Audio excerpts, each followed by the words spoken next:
समय की एक ख़ास बात होती है कि ये कभी रुकता नहीं है। आज है 18 अगस्त। Welcome back my YouTube channel. मेरा नाम है अंकिता गुप्ता और आपने देखा होगा मेरे यूट्यूब चैनल पे मैंने कई तरह के वीडियोज़ बना के अपलोड किए हैं, यानी कि कई तरह के एग्ज़ाम की प्रिपरेशन की हूँ। तो मेरी मिस्टेक कहाँ कहाँ रही है आज मैं शेयर करूँगी, ताकि आप कभी ये गलती मत करना। आप सबने देखा होगा मेरे यूट्यूब चैनल पे कभी मैं गेट की प्रिपरेशन करती हूँ, तो कभी बीएसएनएल एग्ज़ाम की, तो कभी एसबीआई पीओ की, कभी आईबीपीएस पीओ की। तो ये क्या है, मेरी सबसे बड़ी मिस्टेक है। आप कभी ऐसी गलती मत करना। बता देती हूँ अपनी क्वालिफ़िकेशन के बारे में। मेरी क्वालिफ़िकेशन है पॉलिटेक्निक की हूँ, 10th के बाद प्लस बीटेक है, कंप्यूटर साइंस इंजीनियरिंग। अब आप सोचोगे पॉलिटेक्निक क्यों की? 10th के बाद मुझे नहीं पता था पॉलिटेक्निक होता क्या है, जॉब करना है, क्या करना है, मुझे कुछ आइडिया नहीं था। मेरी मैथ अच्छी थी 10th में, तो मुझे मन किया कि हाँ इंजीनियरिंग करते हैं। जॉब के पर्पज़ से मैं नहीं की थी, बता देती हूँ, और आज भी मैं जॉब ज्वाइन नहीं की हूँ। मुझे बिल्कुल मन नहीं है प्राइवेट कंपनी में जाके जॉब करना, मुझे पसंद ही नहीं है। अगर आपका इंटरेस्ट आप कर सकते हो, बहुत अच्छी जॉब होती है, ओके, बट इंटरेस्ट होता है ना कि मेरा इंटरेस्ट नहीं है तो नहीं करना। तो पॉलिटेक्निक की, उसके बाद से बीटेक की, क्योंकि मेरे पास तो एक ही ऑप्शन है, बीटेक कर सकती हूँ या फिर मैं फिर से 11th में जाऊँ, तो ये थोड़ा सा कुछ ज़्यादा हो जाता, तो यहाँ पे मैंने बीटेक की है। अब आपको पता है पॉलिटेक्निक 12th के समकक्ष माना जाता है, तो ये गवर्नमेंट की तरफ से इसका पूरा नोटिस वगैरह है, कोई दिक्कत नहीं है। हर एग्ज़ाम में वहाँ पे दिया जाता है इक्विवेलेंट वाले ऑप्शन में, तो वहाँ पे ये पॉलिटेक्निक यानी कि डिप्लोमा की जो डिग्री होती है वहाँ पे वैलिड होती है, कोई दिक्कत नहीं है। तो बीटेक के बाद तैयारी स्टार्ट की। अब तैयारी करना किस चीज़ की है यही मुझे नहीं पता थी, मुझे तैयारी किस चीज़ का करना है, मेरी इंटरेस्ट क्या थी। हाँ, कॉलेज स्कूल टाइम में हम होते हैं तो बहुत सारे सपने देखते हैं, ये करेंगे वो करेंगे, ऐसा नहीं हम जो सोचे वही हो जाए, ठीक है। एक शायरी है, सपने वो नहीं होते जो हम सोते वक्त देखते हैं, सपने वो होते हैं जो हमें सोने नहीं देते। अगर सच में आपको कुछ बनना है, आपके अंदर एक जुनून है, तो यकीन मानिए आपको नींद आएगी नहीं। लेकिन ऐसा नहीं है कि हमें सोना नहीं है, बीमार हो जाएंगे हमें सोना भी है।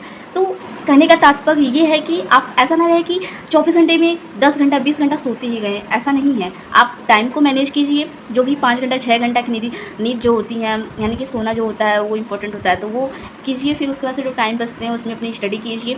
बता दूँ मैं एक टीचर भी हूँ, क्योंकि बीटेक के बाद मुझे कुछ समझ नहीं आया करना क्या है, ठीक है। आप सबको पता है बीटेक जो होता है इनफ होता है, पॉलिटेक्निक कॉलेज में आप पढ़ा सकते हो बच्चों को।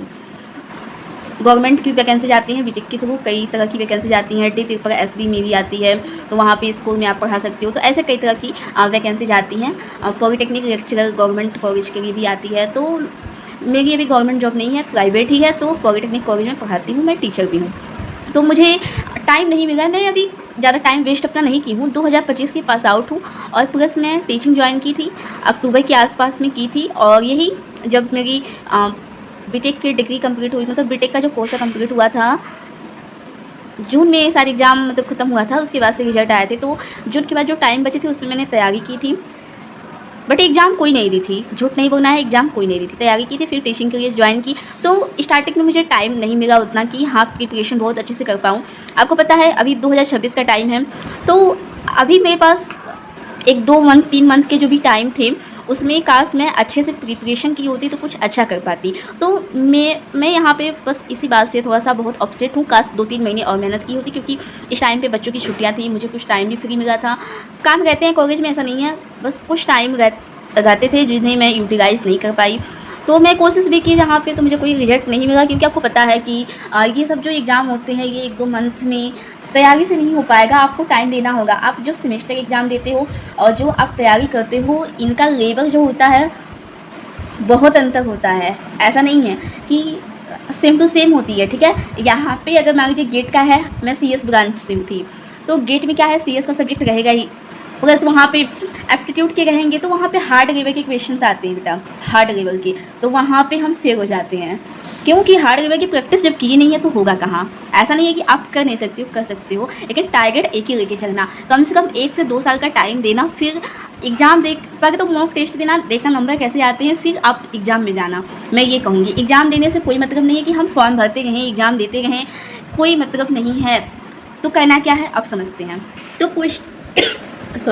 क्वेश्चन क्या थे कि हमें करना क्या है, तो हमें करना क्या है, सबसे पहले तो आप अपना एक टारगेट बनाओ। टारगेट एक ही, चाहे अब आप वो यूपीएससी का बनाओ, कोई भी आपका स्ट्रीम रहा हो, बीटेक, बीसीए, बीएससी, कोई भी स्ट्रीम मैटर नहीं करता है, लेकिन आप तैयारी किस चीज़ की करते हो उसका टारगेट बनाओ। अगर यूपीएससी की तैयारी करना चाहते हो तो इसका एक टारगेट बनाओ। ये नहीं कि हम एसएससी के पीछे भी जाएँ, आईबीपीएस, पीयू, एसबीआई, पीयू, इन सब के पीछे भी जाएँ। मेरी तरह गलती नहीं करना है। मैं बस 2-3 मंथ अपना वेस्ट की हूँ।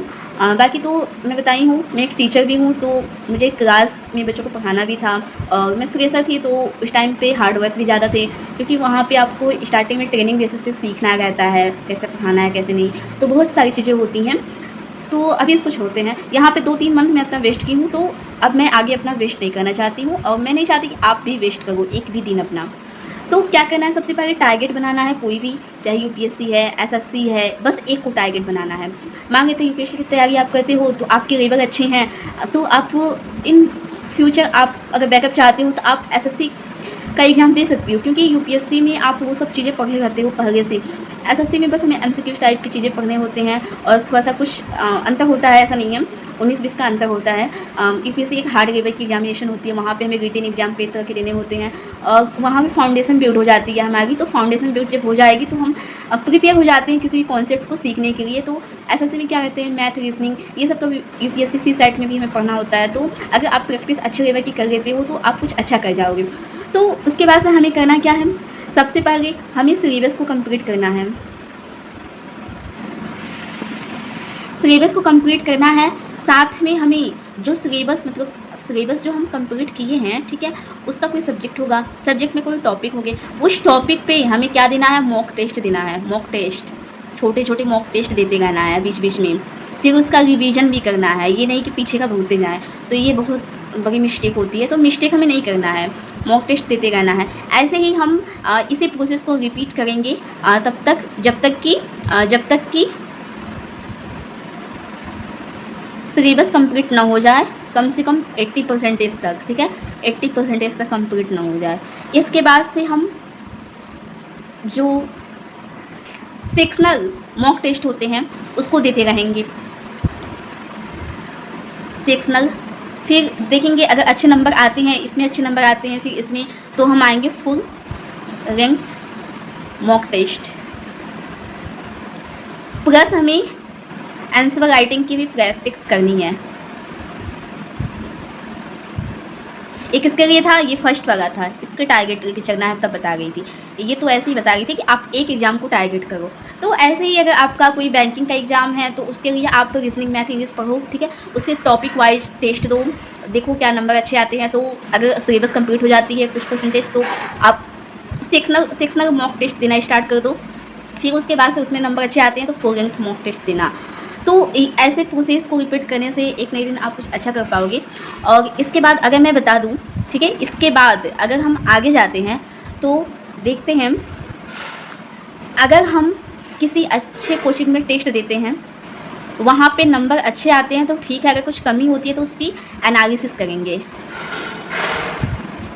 एनालिसिस करेंगे कैसे, ठीक है, अब आप पुराने टॉपर्स जो होते हैं उनके नोट्स को उठा सकते हो, या फिर वो जो टेस्ट दिए रहते हैं उसको उठा के देखो क्या कमी रह गई है, उसको सुधारो। तो ये सब छोटे छोटे टिप्स हैं कि हम अपना सकते हैं अपने स्टडी में। और सबसे पहले बता दूँ, स्टार्टिंग के 1 से 2 ईयर तक ना अपने आप में पेशेंस रखना, कामयाबी का मत सोचना।